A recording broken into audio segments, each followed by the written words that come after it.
Nagpapatuloy na ating Build It Right series. Tapos na tayo mag-budget at nakapili na tayo ng tamang lokasyon kung saan ipapatayo ang ating dream home.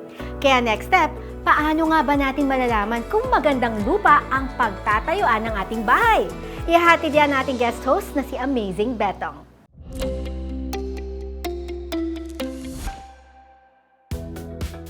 Budget and design? Check! Location and permits? Check!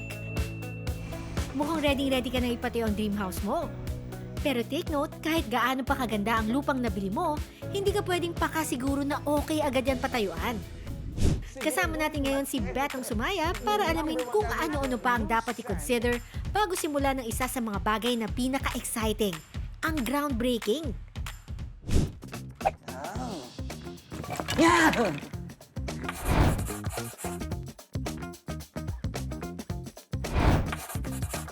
Kita niyo yun? Di ba? Ang sakit, di ba? Ganyan ang mangyayari kapag hindi solid ang lupa na kinatatayuan ng bahay niyo. Kahit gaano pa kagandang design yan, kapag hindi stable ang lupa, nakaw, may posibilidad na gumuho yan. Gaya na lang, nung nag-breakdown ka, nang iniwan ka ng ex mo. Kaya mabuti pa, panoorin niyo na lang to para may iwasan ng problema niya. Ang hirit. Maraming lot buyers ang hindi aware na isa sa pinakamahalagang gawin bago magpatayo ng bahay ay alamin muna kung anong klaseng lupa ang magiging pundasyon nito. Para maiwasan ang future problems pagdating sa structure. Or worse, ang mga posibleng sakuna na maaaring ikapahamak ninyo at ng iyong pamilya. Bago ang construction, dapat talaga kino-consider ang lupa.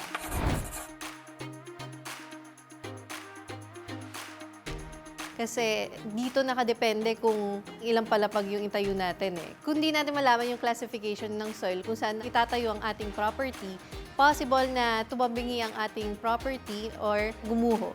Kailangan natin mag-hire ng mga professional.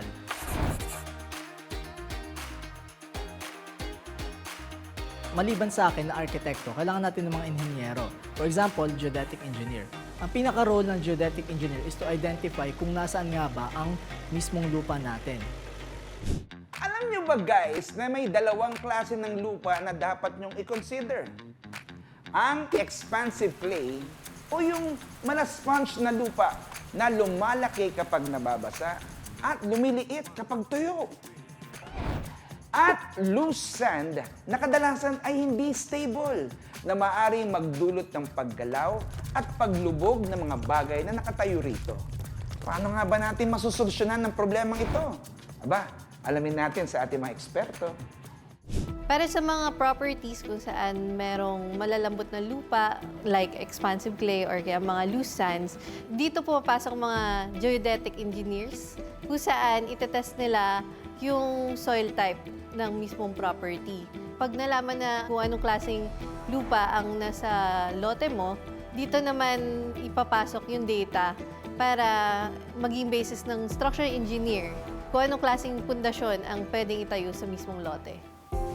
Isa sa mga konsiderasyon nito ay kung ang lupang pagtatayuan ng bahay ay malapit sa ilog o iba pang anyong tubig, dahil may posibilidad na lalong lumambot ang lupa sa paglipas ng panahon.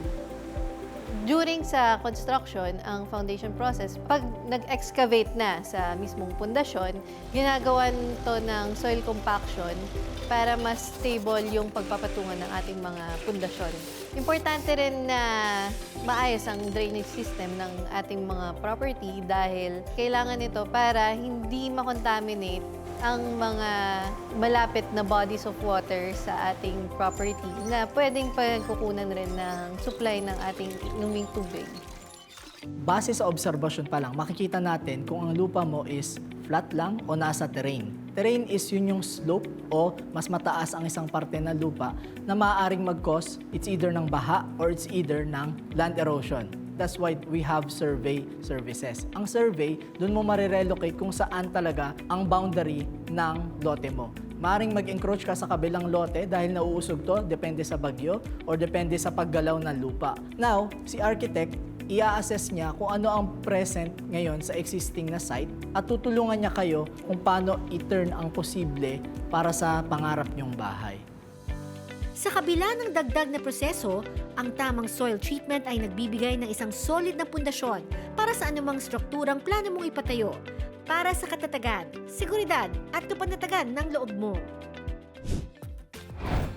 Wow, look at those! Kaiba? Kaya naman, ang kailangan kong gawin ay siguraduhin matibay ang pundasyon para kayanin ang anumang bagay na gusto kong itayo rito.